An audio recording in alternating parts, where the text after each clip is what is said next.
समारोह जे सीनियर साफ़ी रिज़वान अतारी जो वालिद हाजी अब्दुल सत्तार राजपूत 60 सालनि जी ॼमार में लाॾाणो करे वियो। ख़बर मूजिबि समारोह जो सीनियर साफ़ी रिज़वान अतारी जो वालिद हाजी अब्दुल सत्तार राजपूत 60 सालनि जी ॼमार में लाॾाणो करे वियो। संदसि नमाज़ी जनाज़ा समारोह भरिसां मुराद शाह क़ब्रिस्तान में अदा कई वई।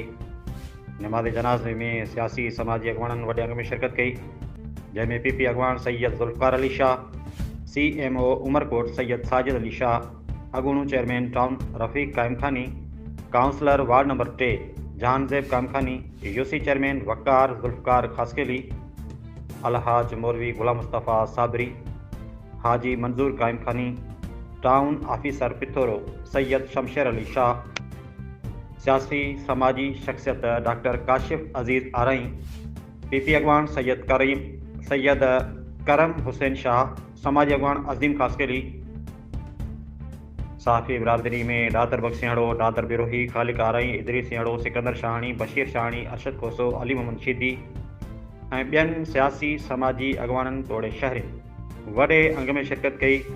संदसि मड़ खे सवें आलिन अखियुनि सां मुराद शाह क़ब्रिस्तान में मिटी माओ हवाले कयो वियो।